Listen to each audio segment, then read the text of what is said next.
You know, in a world where we have to hear about how Mario Kart World needs to launch at $80, where PlayStation and Xbox are raising prices on both their consoles and their games, and across the industry, publishers are defending these price hikes by pointing to rising development costs and inflation, it is incredibly refreshing to see a game like Hollow Knight Silksong come along, break literally all the rules, prove everybody wrong, and they did it all at the price point of $20.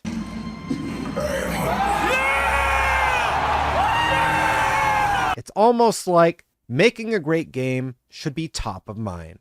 That's right, Hollow Knight Silksong literally broke many of the platforms that it's on because so many people were trying to purchase the game at the same time that websites, including Valve's own payment system, would simply go down, unable to process the amount of people that wanted to purchase this game. I want to talk a little bit about Hollow Knight Silksong and the 3 rules that it broke, starting with the $20 price point. For so long, we have been hearing about how Grand Theft Auto needs to be $100, and many out there are advocating for a $100 price point on their games. Already, it has been great to see the backpedaling from the industry about this price hike requirement that we need to foot the bill for when time and time again, we are seeing people launch their games at lower prices and see higher sales. Jumping to the forefront of my mind includes 2K's Mafia game recently, Borderlands deciding that they would launch with a $70 price point, and of course The Outer Worlds 2, which originally was going to be $80 before they said, yeah, maybe that's not such a good idea. Optimize for player satisfaction. I am terrified of online gamers, okay? I want to make them happy, so let's... But Hollow Knight Silksong is a special beast. This is a game that people have been clamoring for. In every single live stream that you see, people are begging for news about Hollow Knight Silksong. When is this game going to come out? Where is it? We want more Hollow Knight. Well, a game like that, it's going to cost at least $70, right? Maybe even $80, seeing Nintendo, PlayStation, and Xbox have all decided that that is the price point of games, regardless of scope. That's just what they need to cost due to tariffs, inflation, and, all the things the trillion-billion-dollar companies need to worry about. No. Hollow Knight Silksong broke rule number 1. It does not need to be $80. It doesn't need to be $70. It doesn't even need to be $60. It's $20. Thanks, Team Cherry. Now, that isn't the first rule that Team Cherry got away with breaking. The other is that they didn't really have a concrete release date until just a few weeks ago.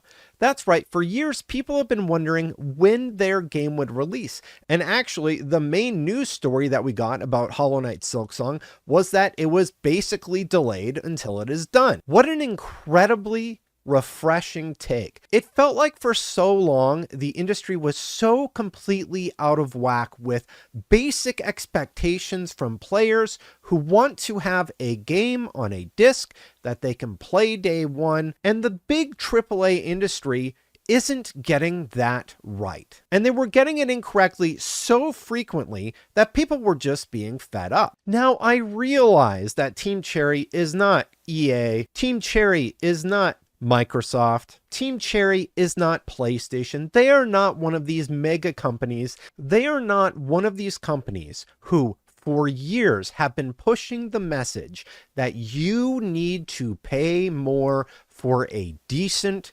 product. Why doesn't the game work at launch? Oh, it's probably your fault for not paying enough money. If you would have paid that $100 for a game, then they could have released it day one where, the characters' heads appear in the game. If you would have paid that $80, then there wouldn't be an always online internet connection required. I don't appreciate how time and time again, major companies are expecting us to give everything, expectations, finances, and our praise when they underdeliver, release in a state where we're just supposed to get used to the idea of day one patches. Star Wars Jedi Survivor is here on PC, and it is in a state that is hard to believe. The game is unfinished. The game should not have been released on PC, and frankly, it really should not be being sold at the moment I'm putting out this video. Monster Hunter Wilds is a game on PC where I am genuinely confused at the performance for the visual quality that I am seeing on screen. This is true on a high-spec PC, but it is crucially the case on a lower-spec PC where,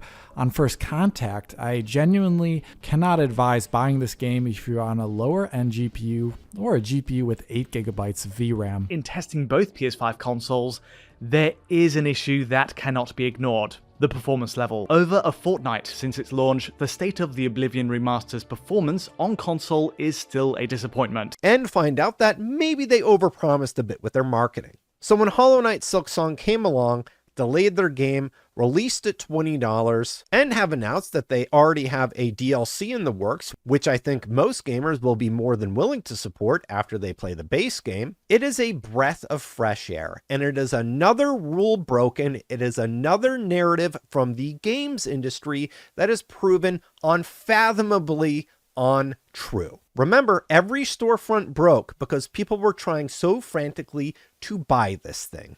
So while major publishers are pushing prices $70, $80, $100, here's a small indie studio releasing one of the most anticipated games of the decade for $20. I think we've finally hit a point where consumers are just saying enough is enough. This game is too expensive.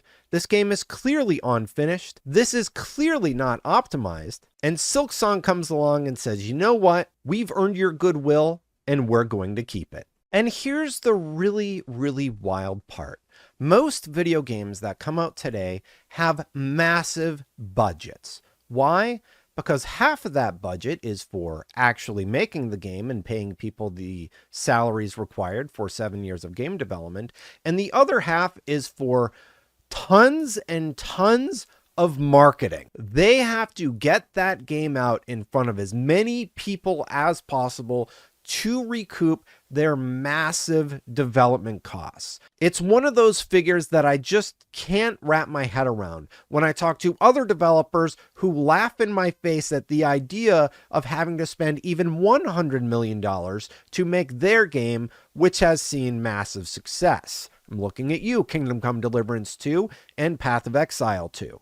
Like games in the past, which arrived polished at launch, KCD2 bucks the trend of the 2020s, where even the largest games from huge franchises can launch in technically atrocious states on PC, and sometimes are even left in a broken state forever.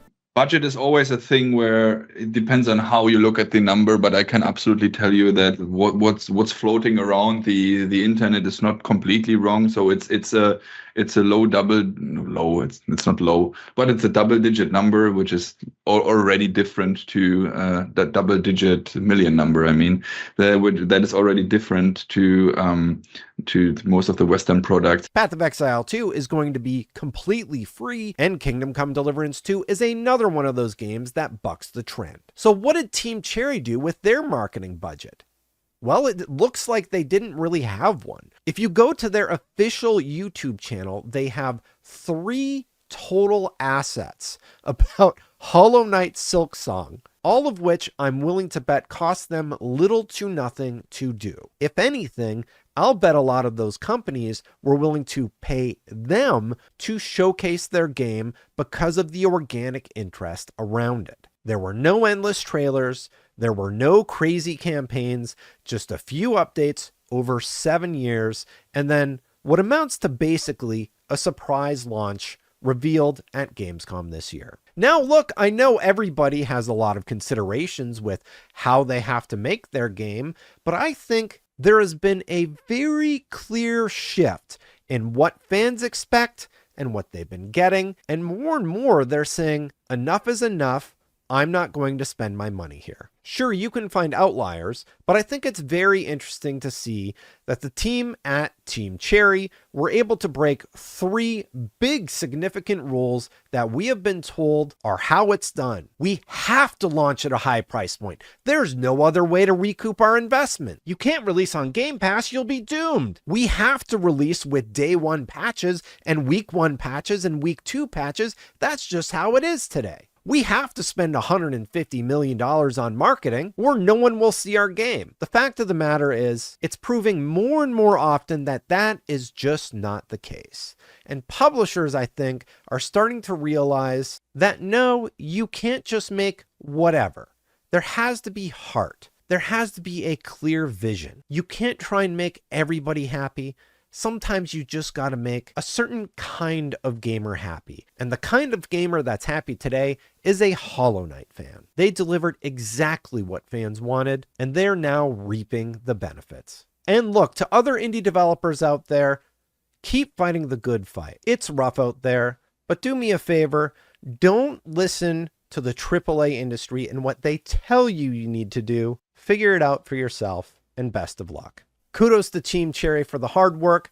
I'm excited to start playing tonight. Hey, thanks for watching, everybody. I'm Destin Legary. Hit that subscribe button. Hit that bell if you like my content.